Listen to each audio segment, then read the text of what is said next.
P ജയരാജന് മനസ്സിലാവാഞ്ഞിട്ടല്ല, പക്ഷെ അത് മനസ്സിലായി എന്ന് പറഞ്ഞാൽ അദ്ദേഹത്തിൻ്റെ ജോലി പോകുന്നുള്ളതുകൊണ്ട് അദ്ദേഹം ഒന്ന് മാറ്റി പറഞ്ഞു. ഇന്നലെ MTയുടെ ഒരു പ്രസംഗം, അതിലെ പരാമർശങ്ങൾ വലിയ ചർച്ചയായി മാറിയിരിക്കുന്നു. പക്ഷെ അത് CPM പറയുന്നത് ഞങ്ങളെ ഉദ്ദേശിച്ചല്ല പറയുന്നത്. പക്ഷെ അദ്ദേഹത്തിൻ്റെ പ്രസംഗം വളരെ പ്രകടമായിരുന്നു. അദ്ദേഹം മുഖ്യമായിട്ടും ഉദ്ദേശിച്ച് കാണുന്ന കേരളത്തിലെ കാര്യം തന്നെ. കാരണം കേരളത്തിലെ മുഖ്യമന്ത്രിയുടെ യഥാർത്ഥ രൂപം ഇപ്പോൾ സാഹിത്യകാരന്മാർ വരെ മനസ്സിലാക്കാൻ തുടങ്ങി എന്നുള്ളതിൻ്റെ ഉദാഹരണമാണ് ഇന്നലെ MTയുടെ പ്രസംഗം. അത് വളരെ അർത്ഥവത്താണ്. അതായത് ഇപ്പോഴത്തെ മുഖ്യമന്ത്രി കമ്മ്യൂണിസ്റ്റ് പാരമ്പര്യത്തിൽ നിന്ന് എന്തുമാത്രം മാറി എന്നുള്ളത് വളരെ വ്യക്തമാണ്. എഴുത്തും വായനയും അറിയാവുന്നവർക്കൊക്കെ അത് കേട്ടാൽ മനസ്സിലാവും.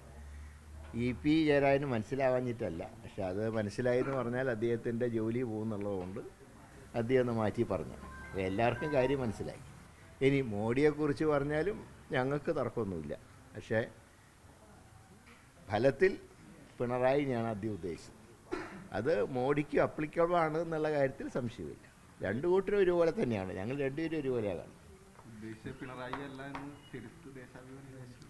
എങ്ങനെ ഉദ്ദേശിച്ചത് പിണറായി അല്ല എന്ന് പറഞ്ഞുള്ളത്? അല്ല, അത് വായിക്കുന്നവർക്ക് മനസ്സിലാക്കാമല്ലോ. എന്താ ദേശാഭിമാനിക്ക് മനസ്സിലാവില്ല, പക്ഷെ വായിക്കുന്നവർക്ക് മനസ്സിലാവും.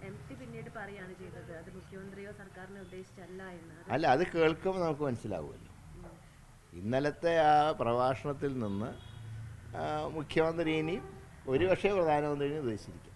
ഏതായാലും രണ്ടു പേർക്കും അത് ബാധകമാണ്. ഇന്നലെ MT പറഞ്ഞത് രണ്ടു പേർക്കും ബാധകമാണ്. ഈ സാധാരണഗതിയിൽ ബുദ്ധിജീവികളും സാഹിത്യകാരന്മാരും കൂടുതലായി പിന്തുണയ്ക്കുക ഇടതുപക്ഷത്തെയാണ്. ഇപ്പോൾ എല്ലാവർക്കും മനസ്സിലായി, എല്ലാവർക്കും മനസ്സിലായി. പിന്തുണയ്ക്കാൻ കഴിയാത്ത രീതിയിൽ ഇവിടെ അധപ്പതിച്ചു CPM. അതിൻ്റെ ഒരു ഉദാഹരണമാണ്. വല്ല നിവർത്തിയിട്ടുണ്ടെങ്കിൽ എല്ലാവരും പിന്തുണച്ചേനെ. ഇപ്പോൾ പിന്തുണയ്ക്കാൻ വയ്യാത്തൊരവസ്ഥ കേരളത്തിലെത്തി.